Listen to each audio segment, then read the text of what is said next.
today again we are here with the chapter that is metals and non-metals, and yesterday we have completed with the topic physical properties of metals and non-metals.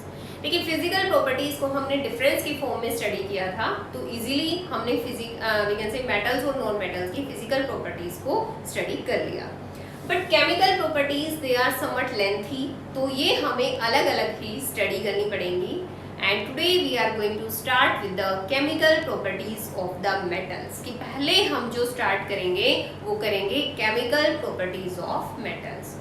अब chemical properties of metals ये हमारा आज का main topic है, और उसमें जो सबसे फर्स्ट प्रॉपर्टी है that is reaction of metals with the oxygen, और we can say reaction of metals with the air. तो एयर में क्या प्रेजेंट होता है that is oxygen. So here we are going to study we can say the reaction of metals with the oxygen. तो देखिए कहते हैं whenever the metals they react with oxygen they used to form the metal oxides. They used to form the metal oxides. कि जो भी metal oxygen के साथ react करेगा उसी मेटल के ऑक्साइड्स बन जाएंगे. Is that clear? This will be the property. और इसी प्रॉपर्टी के बेस पर हम बहुत सारे एग्जांपल्स यहाँ पर करेंगे. तो देखिए जो क्वेश्चन है वो यहाँ से नहीं आएगा कि मेटल्स जब एयर के साथ रिएक्ट करेंगे तो मेटल ऑक्साइड्स बन जाएंगे, यहाँ से नहीं आएगा, बल्कि एग्जाम्पल पोर्शन से हमारे पास क्वेश्चन आएगा फाइनल से. So here let's take some example. Very firstly I have taken the example of sodium, after that potassium and lithium. Sodium, potassium and lithium ये तीनों ही जो मेटल्स हैं these are highly reactive metals. These are highly reactive metals and they react very vigorously. They react vigorously with the air. वो air के साथ काफी vigorously react करते हैं, और वो क्या होता है कि if they live in the open space, they catches the fire very easily. अगर इनको खुली हवा में छोड़ दिया जाता है तो easily क्या करते हैं ये we can say they catches the fire, यानी आग लग जाती है उन metals में. Is it clear? That's why they are to be stored in the kerosene oil. इसलिए इन मेटल्स को स्टोर किया जाता है किसके अंदर? केरोसिन ऑयल के अंदर. तो देखिए यहाँ मैंने ये सब लिखा हुआ है कि lithium, sodium and potassium, these metals they react very vigorously with the air and they catches fire in the open space. If they are to be left in the open space they catches fire very easily, so they are stored in the kerosene oil. इसीलिए इनको kerosene oil के अंदर store करके रखा जाता है. तो देखिए रिएक्शन किस तरह से प्रोसीड होगी कि कोई भी मेटल जब एयर यानी ऑक्सीजन के साथ जब रिएक्ट करेगा तो बनाएगा अपने ऑक्साइड्स. क्या बनाएगा? अपने ऑक्साइड्स बनाएगा. So let's see, whenever the sodium it will react with oxygen, it leads to the formation of sodium oxide. It will leads to the formation of oxides of the sodium, or we can say it will leads to the formation of sodium oxide. Similarly, when potassium will react with oxygen, it will form potassium oxide. And similarly, when lithium will react with oxygen, it will also form lithium oxide. यानी जैसे ही कोई भी metal oxygen के साथ react करेगा वो क्या बनाएगा? अपने ऑक्साइड्स बनाएगा. So when we can say the sodium it react with oxygen, जब ये ऑक्सीजन के साथ रिएक्ट करेगा it leads to the formation of sodium oxide. When potassium it will react with oxygen it will leads to the formation of potassium oxide. And when this lithium it will react with oxygen, then it will leads to the formation of lithium oxides. Is that clear? After that, what they say is कि this magnesium it do not react with the oxygen at the room temperature. कि magnesium एक ऐसा metal है जो कि oxygen के साथ room temperature पर रिएक्ट नहीं करता, इसलिए इसे रिएक्शन कराने के लिए हीट किया जाता है. क्या कराया जाता है? उसको हीट कराया जाता है. ये तीनों ऐसे मेटल्स हैं जिन्हें हीट कराने की जरूरत नहीं पड़ती, वो इजीली रिएक्ट कर जाते हैं. But here the magnesium is the metal which is to be heated to carry out this reaction, or we can say to form the oxides of magnesium. तो देखिए यहाँ पर magnesium when it will react with oxygen it leads to the formation of magnesium oxide. It leads to the formation of magnesium oxide. और देखिए कहते हैं whenever the magnesium oxide it react with water, ये easily soluble होते हैं inside the water. जब ये water के अंदर dissolve होता है, या we can say when it react with we can say water, so it leads to the formation of magnesium oxide. It leads to the formation of magnesium oxide, which is an alkali. ये एक alkali form कर देते हैं, यानी we can say they leads to the formation of a base. ये base बनाते हैं, and that is milk of magnesia. It is the milk of magnesia. तो देखिए यहाँ पर हम कहते हैं कि मैग्नीशियम जो है ये इजीली रूम टेम्परेचर पर रिएक्ट नहीं करता और इसे रिएक्ट कराने के लिए हीट करना पड़ता है. जब हीट करेंगे ऑक्सीजन के साथ तो we can say it leads to the formation of magnesium oxide. And magnesium oxide it is soluble in water and when it will react with water it leads to the formation of a base और we can say an alkali and that is magnesium hydroxide. क्या बनेगा ये magnesium hydroxide which is famous with the name milk of magnesia. इसी को हम कहते हैं milk of magnesia. Clear to you? I think यहाँ तक सभी को clear है. Now let's take an example of aluminium and zinc. ये reactivity के बेस पर हम लेते हैं because these are very highly reactive metals. अब इनसे कम रिएक्टिव होता है मैग्नीशियम और मैग्नीशियम से कम रिएक्टिव होते हैं एल्यूमिनियम एंड जिंक. इनसे कम रिएक्टिव जो मेटल होते हैं एल्यूमिनियम एंड जिंक. ये हम रिएक्टिविटी के बिहाफ पर हम इनकी सीरीज ले रहे हैं. तो देखिए यहाँ पर when aluminium it will react with oxygen it leads to the formation of oxides of aluminium or we can say aluminium oxides. ये aluminium oxides बनाएगा. And zinc when it will react with oxygen it will lead to the formation of zinc oxides. तो देखिए यहाँ पर हमने बाकी we can say हमने सिर्फ बैलेंस किया हुआ इक्वेशन को. आप लोगों ने कंफ्यूज नहीं होना है यहाँ 4 क्यों लिखा है 3 क्यों लिखा है. तो ये क्या है, this is just the balancing of the equation which we have done in the very first chapter of the chemistry. जो बिल्कुल स्टार्टिंग में हमने किया था, that is balancing of a chemical equation. तो बैलेंसिंग तो हमें हर जगह करनी पड़ेगी, ये केमिस्ट्री पार्ट में बहुत कंपल्सरी है. तो देखिए when this aluminium it react with oxygen it leads to the formation of aluminium oxide and when this zinc will react with oxygen it leads to the formation of zinc oxides. अभी कहते हैं this aluminium oxide as well as these zinc oxides these are amphoteric in the nature. ये जो aluminium के oxides और zinc के oxides के बारे में जो बात हम कर रहे हैं, तो ये कहते हैं these are amphoteric in the nature. So what do you understand by amphoteric? amphoteric होता क्या है कि amphoteric are those which can react with acid as well as base. जो एसिड और बेस दोनों के साथ ही रिएक्ट करें और फॉर्म करेंगे salt and water which can react with acid and base to form salt and water. तो देखिए इनके बारे में बात हो रही है. both of these oxides of aluminium and oxides of zinc. Aluminium oxide and zinc oxide these are amphoteric in the nature. ये एग्जाम में क्वेश्चन आता है, बहुत इंपॉर्टेंट पार्ट है. यहाँ स्पेशल आपको फोकस करने की जरूरत पड़ेगी कि why these are amphoteric in the nature because they both have the capacity to react with acid and base. इन दोनों के पास कैपेसिटी है. जहां पर मैंने आपके ये स्क्वायर लगाया हुआ है तो कहते हैं they both have the capacity to react with the acid and base to form the salt and water. तो देखिए रिएक्शन यहाँ पर दिखाई है मैंने कि when this aluminium oxide it will react with an acid that is hydrochloric acid. जब ये एक एसिड के साथ रिएक्ट करता है और एसिड का क्या नाम है, hydrochloric acid. So it leads to the formation of aluminium chloride and that is the salt, जो कि अपने आप में क्या है, salt. So it leads to the formation of aluminium chloride as well as the water is formed. Is it clear? तो यही तो कहते हैं कि aluminium oxide has the capacity to react with an acid to form the salt and water. बन गया हमारे पास. Similarly, the aluminium oxide when it will react with the base और base हमने क्या लिया है, that is sodium hydroxide. We have taken the example of sodium hydroxide. यहाँ पर हमने लिया hydrochloric acid. तो देखिए जब ये बेस के साथ रिएक्ट करेगा, सोडियम हाइड्रोक्साइड के साथ रिएक्ट करेगा, so it will lead to the formation of sodium aluminate. It will lead to the formation of sodium aluminate, that is Na twice of NaLO2. NaLO2 ये होता है sodium aluminate. बाद में ये क्या की हुई है, बैलेंसिंग ऑफ द इक्वेशन और साथ में क्या रिलीज हो रहा है, वाटर. Is it clear? तो फर्स्ट पे वो लागू हो गया कि एम्फोटेरिक है, it can react with the acid also and it can react with the base also. आगे दे जिंक. दूसरा मेटल हमारे पास क्या था, जिंक. तो जिंक के बारे में अगर हम बात करते हैं, similarly as like aluminium it also forms salt and water by reacting with the acid and base.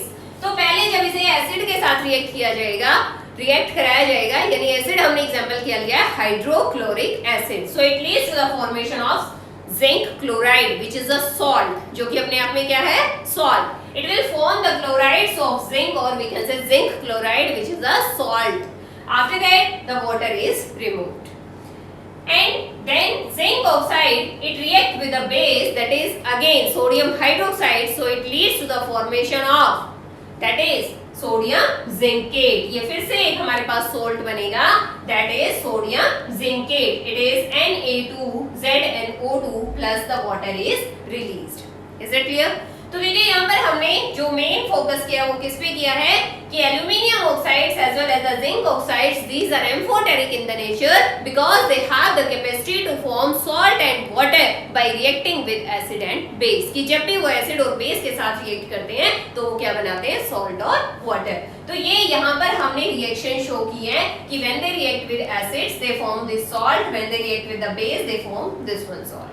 Similarly, in case of zinc, when it react with acid, it form the zinc chloride, and when it react with base, it form the sodium zincate as well as the water. Clear to you? Now, the last but not least here, we have taken iron and copper. तो देखिए iron. When iron it react with oxygen, it leads to the formation of ferric oxides. It leads to the formation of ferric oxides, or we can call them the iron oxides. कि iron जब oxygen के साथ react करेगा तो ये भी अपने oxides बनाएगा और it may be in the second form और it may be in the third form, ये डेवलप होता है। Is it clear? फिर कहते हैं copper. When the copper it will react with oxygen, तो इसके ऊपर भी एक ब्लैकिश लेयर डिपॉजिट हो जाती है and that is the layer of copper oxide. ये लेयर है किसकी, कॉपर ऑक्साइड की लेयर है। तो I think the first chemical property that is reaction of metals with the air, it is clear to you। देखिए बेटे बीच बीच में हमारे पास बहुत सारी एक्टिविटीज गिवन है, एक्टिविटीज इन्हीं वी कैन से रिएक्शंस के बेस पर है। ऐसा पॉसिबल नहीं है कि एक्टिविटीज सेपरेटली रीड की जाएं और ये रिएक्शंस आपको सेपरेटली बताई जाएं। तो एक्टिविटीज में यही सारी रिएक्शंस इन्वॉल्व हुई हैं। Those activities you have to read very carefully, you have to find out their answers and if you didn't find any answer you can any time make me a call and after that get clear your doubts. Is it clear? तो I think ये जो हमारी property है that is reaction of metals with air, ये सभी को clear है। तो देखिए अभी हम हमारी नेक्स्ट प्रॉपर्टी करेंगे। So now let's see the reaction of metals with water. अभी हम नेक्स्ट प्रॉपर्टी हमारी करने जा रहे हैं that is how do the metals they react with the water. तो देखिए बेटे generally the metals they react with the water to form the metal hydroxides and the hydrogen gas is released. तो देखिए whenever the metals they react with water they leads to the formation of metal hydroxides, so they form metal hydroxides as well as the hydrogen gas is released। Hydrogen gas यहाँ पर release होती है। तो देखिए फिर से हम reactivity series के अकॉर्डिंग हम देखते हैं। तो very firstly we are taking sodium and potassium, they react very vigorously with the cold water. बहुत विग्रसली ये मेटल्स कोल्ड वाटर के साथ रिएक्ट करते हैं और जैसे ही ये कोल्ड वाटर के साथ रिएक्ट करते हैं they leads to the formation of metal hydroxides, यानी मेटल हाइड्रोक्साइड्स इसमें रिलीज होते हैं और साथ में हाइड्रोजन गैस रिलीज होती है। बट द हाइड्रोजन गैस जो रिलीज होती है वो बहुत जल्दी, क्योंकि ये बहुत विग्रसली रिएक्ट करते हैं तो हाइड्रोजन गैस इतनी ज्यादा अमाउंट में रिलीज होती है कि वो इजीली फायर कैच कर लेती है, इजीली आग को पकड़ लेती है। So what we can see here, the sodium and potassium they react very vigorously with the cold water and the hydrogen gas released catches fire very easily। जो hydrogen gas इस केस में release होती है वो fire को बहुत जल्दी catch कर लेती है। तो देखिए whenever the sodium metal it react with water it leads to the formation of क्या, सोडियम हाइड्रोक्साइड। एक तो क्या बनाता है, मेटल जब वाटर के साथ रिएक्ट करता है तो मेटल हाइड्रोक्साइड और साथ में हमने क्या बताया, हाइड्रोजन गैस रिलीज होगी। तो देखिए यहाँ पर ये मेटल हाइड्रोक्साइड बन गया है तो सोडियम के साथ रिएक्ट किया तो sodium hydroxide as well as the hydrogen gas is released. So what we can say violently ये जो हाइड्रोजन गैस रिलीज हो रही है it is releasing very we can say it reacts very violently and after that catches fire easily। ये hydrogen gas बहुत जल्दी ही आग को कैच कर लेती है। Similarly with the potassium when it react with water it leads to the formation of potassium hydroxide। ये potassium hydroxide बनाता है और साथ में हाइड्रोजन गैस जो रिलीज होती है वो बहुत ज्यादा अमाउंट में रिलीज होती है and easily it catches the fire। After after that we will take an example of calcium which is somewhat less reactive than these metals, जो सोडियम और पोटेशियम के कंपैरिजन कम रिएक्टिव होता है, that is the calcium. When this calcium will react with the water, जब ये calcium water के साथ react करेगा तो it will also form calcium hydroxide and the hydrogen gas is released. But यहाँ पर जो हाइड्रोजन गैस रिलीज होती है it is release in somewhat less amount, यानी ये कुछ कम अमाउंट में रिलीज होती है एंड डू नॉट के मतलब इतनी ये आग पकड़ने के लिए सफिशिएंट नहीं होती.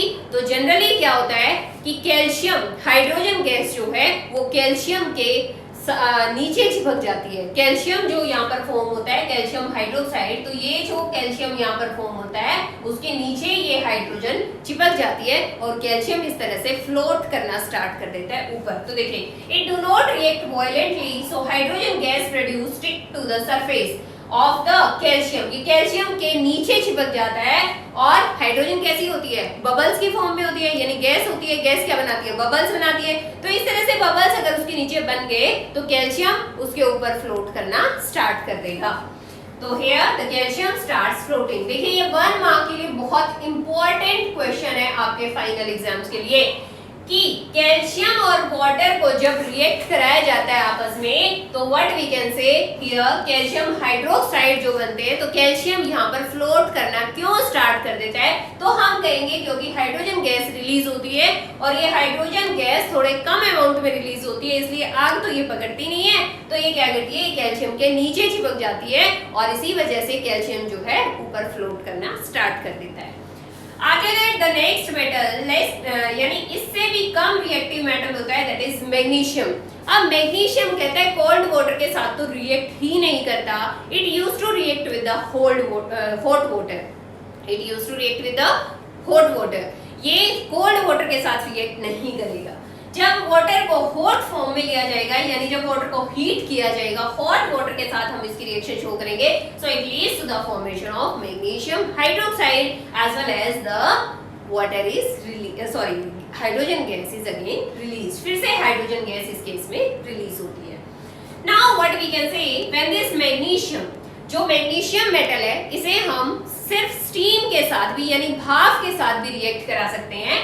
तो we can say here when it will react with the steam it leads to the formation of magnesium oxide as well as the hydrogen gas is released. साथ में क्या रिलीज होती है, हाइड्रोजन गैस रिलीज होती है. तो यहाँ से भी आपका क्वेश्चन बनता है और देखिए क्वेश्चन किस तरह से बनता है कि name the metal which do not react with the water in the cold form. which do not react with the cold water, जो cold water के साथ react नहीं करता so that is the magnesium metal. इस तरह से question बेटा direct question कभी नहीं आएंगे, always the indirect questions will be asked from the chemistry section. Is that clear? तो देखिए यहाँ पर कहते हैं कि मैग्नीशियम कभी भी कोल्ड वाटर के साथ रिएक्ट नहीं करेगा, ये सिर्फ हॉट वाटर के साथ रिएक्ट करेगा या तो उसकी स्टीम के साथ रिएक्ट करेगा. Is it clear? तो यानी आपसे क्वेश्चन इस तरह से भी पूछा जा सकता है कि name the metal which react with the cold water और we can say which react with the hot water as well as with the steam of the water. Is it clear? तो वहां पर आपका आंसर क्या आएगा, magnesium metal. और जब ये हॉट वाटर के साथ रिएक्ट करेगा तो बनाता है मैग्नीशियम हाइड्रोक्साइड और हाइड्रोजन गैस रिलीज होती है और जब स्टीम के साथ रिएक्ट करता है तो बनाता है मैग्नीशियम ऑक्साइड्स और क्या रिलीज होती है, हाइड्रोजन गैस. तो ये भी आपको पता होना चाहिए कि दोनों अलग अलग केसेस में क्या क्या हमारे पास प्रोडक्ट होते हैं. Is it clear? Now the next is aluminium, zinc and iron. किसकी बात हो रही है, एल्यूमिनियम, जिंक एंड आयरन. ये 3 मेटल ऐसे हैं जो कि किसके साथ रिएक्ट नहीं करते, ना तो कोल्ड वाटर के साथ रिएक्ट करते हैं ना ही हॉट वाटर के साथ रिएक्ट करते हैं. They used to react only with the steam. They used to react only with the steam. ये तीनों ही मेटल सिर्फ स्टीम के साथ रिएक्ट करेंगे. कौन से, एल्यूमिनियम, जिंक एंड आयरन. जब एल्यूमिनियम रिएक्ट करेगा with the steam of the water it leads to the formation of aluminium hydroxide and again the hydrogen will be released. Hydrogen gas इसमें क्या हो जाएगी, रिलीज हो जाएगी. After that, when the zinc, it will react with the steam of water. It leads to the formation of zinc oxide and hydrogen gas is released. And lastly, the iron, it will again react with the steam of the water. ये भी steam के साथ react करेगा, ना cold water के साथ ना ही hot water के साथ. It will react only with the steam. तो ये क्या होगा, that it will leads to the formation of ferric oxides and again the hydrogen gas will be released और iron oxides will be formed. इसी को ferric oxide भी बोल सकते हैं और आयरन ऑक्साइड भी बोल सकते हैं. Don't get confused. So here the hydrogen gas is released. अब देखिए कुछ एक्सेप्शंस हैं, कुछ एक मेटल्स हैं जो रिएक्ट ही नहीं करते वाटर के साथ, ना स्टीम के साथ, ना कोल्ड के साथ, ना हॉट के साथ. Is it clear? यानी वो किसी भी स्टेट में ना कोल्ड वाटर से, ना हॉट वाटर से और ना ही स्टीम से रिएक्ट करते हैं. Those are lead, copper, silver and gold. कौन कौन से हैं? Lead, copper, silver and gold. These are the metals which do not react with water at any cost. ये किसी भी तरह से वाटर के साथ रिएक्ट नहीं करते. तो आई थिंक ये दो प्रॉपर्टीज आज के लिए काफी हैं. Thank you and have a nice day.